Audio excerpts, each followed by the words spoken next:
Yes, so my name is Salano Inzai Mejikle, and I'm here with my wife. Yes, I'm Beryl Akinyi Salano. Yes. Yeah. And we have come to visit a doctor here who is going to give us an overview on a topic called vasectomy, and maybe if they could be interested of vasectomy failing or not. Just before we go into the topic, why we are here is because a few months ago, late last year, I underwent a process of vasectomy, and we are here expecting a baby to come maybe this year in May. Yeah, so let us welcome Daktari to introduce himself and maybe give us something about vasectomy. Thank you. Karibu Daktari. Thank you very much. So my name is Dr. Mtaha Godfrey. I'm a consultant, obstetrician gynecologist. And so vasectomy is a procedure that we do either as gynecologists, but also is done by urologists.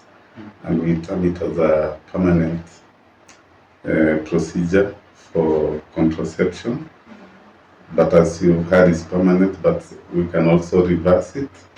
And also it has failure rate of about 2%.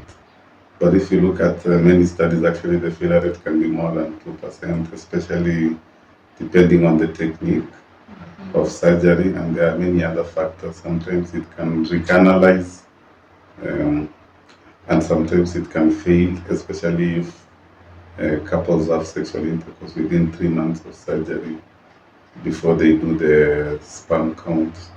So there are many factors. So we tell them after vasectomy, they stay at least 3 months and use either a condom or something else. Usually a condom, or maybe the wife can use any other contraception. And then we also tell them to count at least 20 ejaculations, but that one is usually not, it's controversial because you can have 20 ejaculations, but you still have remnants of spermatozoa. But the ultimate thing is to do a sperm count. We make sure that there's no sperm at all, what we call azoospermia. So in vasectomy, we just get out part of the vas deferens, which is a tube that transports the sperm to the penis for ejaculation to occur. And there are two, so you have to cut and tie both sides. Yeah. And it's a permanent procedure, so before that we have to do counseling for the couple. They have to know that they have to attain at least their family size that they desire. That's number one. Number two, we tell them also there are other options of contraception, especially on the side of females. So if they're not ready for vasectomy, there's also BTL for the females. There's also oral contraceptives, the implants, and there are many other contraception methods other than just vasectomy. And then we also tell them there are complications that can arise other than just failure rate. And complications can be like infections. Sometimes you can develop hematoma or swelling of the scrotum or pain. And even Okay. Yeah, like now for our instance, I underwent on I think 12th of July 2022, and we observed the 3 months. That was the whole of July, August, and September. She was on contraceptives, daily contraceptives, and I think that something we never did was to go for sperm count. That we never. So we assumed, in fact, in these 3 months we've done more than the 20 that we were given as a target.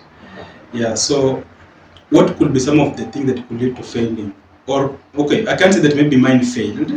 Maybe it could be just there was still some residues that were remaining. But maybe what could be some of the things that could lead to failure? But usually it's the surgical procedure. So sometimes maybe you can tie the tube and it recanalizes. And sometimes you may also not tie the tube itself, the vas deferens. So sometimes you can tie another thing. So usually from experience, of course, the surgeon has to know very well that you are tying the vas deferens. But the best way to actually know that it has worked is actually to do the sperm count, because those are inadvertent things that occur usually after surgery.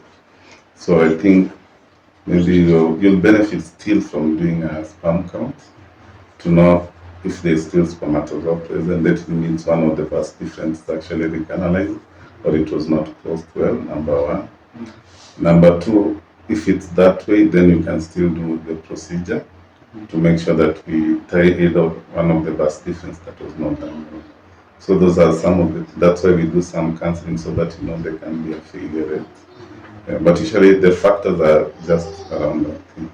Okay. Either tying the wrong thing or tying it but it recanalizes, or maybe a sperm remains even within the 3 months, because you only need one spermatozoa to go and fertilize an ovum. Okay. Yeah. I remember during the procedure, you after finishing the left side, then you came to the right and you were like, no, I think we tied the wrong one on the right. Then you went back again and would that be maybe? Yeah, sometimes there are anatomical differences because you can actually.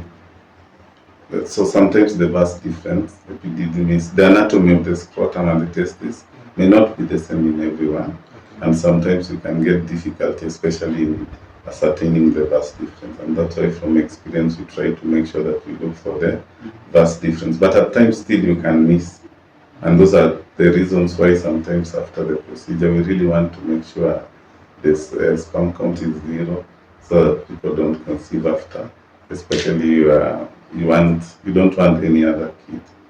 Okay. Yeah. Before I give her a chance to ask a question, her fear was that she had undergone CS now twice. Okay. The first time pregnancy she undergone it was through CS, also the second one. Now she was saying, I'm going again the third time, and it's not even after a year. It's barely a few months. Then again I'm going another. How dangerous is it? Am I going to be affected? Yeah. So for patients who may do cesarean section, they're safe to go up to the maximum they want. So there's no minimum and maximum, but usually we just caution like after 3 or 4, according to the previous surgery, if there are any complication, there's risk of maybe the uterus has ever ruptured or maybe infection. But you can deliver as much as you can, as long as there are no complications. And usually we give a minimum of 18 months. If you've been done a cesarean more than twice, then you can't attempt delivering normal because the risk of the uterus rupturing is very high. Okay. So, but there's no minimum or maximum. Usually it's just maybe the complications that can arise from the previous cesarean section. The highest you've ever done? The highest we've done is actually 6, but in literature, the highest is 12. 12? Yeah. On the same person? On the same person. So for the third one, I think she's still 7 and the 4th. Yeah. And she has an option of doing bilateral tubal ligation just during the cesarean section, other than the vasectomy. Any questions? Actually, I don't have much questions. Maybe I just commend the doctor. He's been so good to us. He's called Dr. Mutaha. Yeah, when I came to him the first time, I was so scared. But he assured my confidence, and these things do happen and they're normal things. So if you are a couple and maybe you're going through what you're going through, instead of maybe blaming yourself, I think you should just go, maybe talk to an expert, someone who will see things from a different perspective than you guys. Because the narrative out there is that if a vasectomy fails, it's like there is something that people are saying that is really, it's making couples feel bad. But me, I feel more confident with this, and sometimes I always feel like maybe it's God's way of just allowing things to happen. So me, I just want to say I'm happy, and all this period we've been with you, you've been not only a doctor, but a very good person to us. Yeah, and actually somebody asked, does it reduce maybe libido? But even in most of the patients we do, and in most of the studies, it actually increases. It increases. Yeah, it increases. So, and actually you're saying it increases, so you already seen something. Yeah, it increases. It doesn't affect your sex drive. Yeah. And that was actually my fear when he had done his, after the swelling, I was like, oh God. Yeah. But after that, we're just perfectly normal, and it was Actually just okay. increases. And for the females, they remain the same, but it can increase because now the money is increased. So, Yeah. you know, sexual intercourse. And our love is a life lot has of- just been perfect. Yeah. So we encourage many people to still go for the contraception that they want. Let them know that, of course, there are different percentages of failure rates, but there are cautions that we're supposed to go through. Yeah. And even any family planning, if it fails, still we are there to see how we can sort out. Yeah. So maybe just to add to something, add on to that. Even these other family plannings can fail. Yeah. Yeah, my mom's failed after 10 years and we got our last born. Leave your So- mom. Our acting last born. Yeah. She was on. Yeah, she was even on ours. our family planning. But the child we have who was now the acting last born came through. Yeah, exactly. so they You can't say that vasectomy is entirely bad. It is safe and it is more assured than alafu haina hizo risks nyingi zenye zile zingine ziko nazo. So ours failed because maybe anatomically inaitwa what? Yeah. Whatever. It could be Anatomical different from difference. yours. But I've seen many other people who have done it and it's just successful. Yeah, so don't be discouraged and also talk about it. Don't just shy away from. If it bounces or it fails, just talk about it with somebody or a health practitioner or someone like that. Yeah, I think that's okay. Yeah. So finally, I would say that family planning is most of cases always left for the women. So it has become like wife's planning, so not a family. And I'll just maybe try to encourage other people that it's a family issue and anybody can take it up, either male or female. And I really want to thank you, Doctor, for standing with us all along from the start until now. And we will be having our last born in May. You promised to be with us. We say thank you so much. Yeah, welcome. So just know there are many options, and it's always a decision of the client. So long as you have the right information about that, the types of family planning, it's your choice. Now you choose the best or the one you think you can actually be given. But even if it fails, there are other options. If you have any complication from a previous one, we can give you another option. So there's always an option for everyone. Yeah. So thank you That's very all. much. Thank you so much, Doctor. Thank you for your time too. Bless you. Welcome.